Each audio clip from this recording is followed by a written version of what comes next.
Israel nga wiya ngura parari kocho panga nyinangi wati meja kora. Muna palo palyano wati pulka molapa apu kaul nguro anango tudang ko papakarera walkonda ko kaat molapa palko. Muna chair pe kocho pe meja ko panya aldingo wati pulka chuta palo chana jongoring kola ankonti kijangko wati panya palo la koto papakarera walkonti kijangko. Kanyara palo la meja ko panya wati wakang ko mirara wangango anango chuta nyura music kolea oan karangko papakarera walkola kaat nanga palonya palo nyura papakarinja kuya ngaranyang kamba ngana na Warungka warne ko kambara elunan konjako kapalo lango music Wanka jingano kaya anango chuta ko kolea papakari walko ningi wadi panya palonya palo wadi Israel ngura Mankurpa chana la chungo ngarangi palo chana panya mulam larang ko pai meja kara ko mone ya wadi panya wandingi papakarera walko luyangko kaya wadi meja ko malpa chudang ko nyango chana papakarera walko luyang ngaranyangka mone ya ankola meja kawajano meja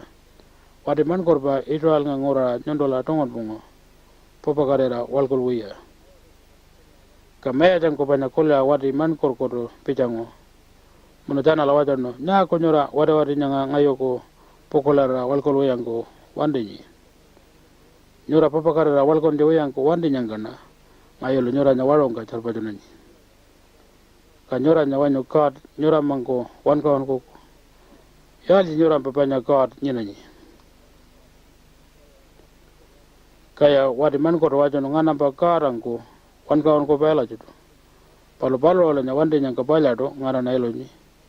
palo nyora pa kaat ngalpa ngana na walko loyangko la judo wandinyi kamaya panya palo chana pa pulka merpa naringo mana wajan palo pa ka jodangka waro pala ya pero ko chora tele panya lepering kola wo waranta ko kaya mola pada waro pulka no mana ya palo langoro wadi panya Israel ngura Mankurpa arna ngowen ki karpe ya karingo waro panya tele pulka kodo mana panya elaring kola tele ka mawaningo mana ya palo channel da elongo kampanyangka waka panya juda panya waro teli pulka mula pakangarangi kamaya jangko panya nyango waro ongo wati kocara ko parangala enma enkanyangka manapalo panya ba oro lara wajano ngana na panya warning wati Mankurpa Warungka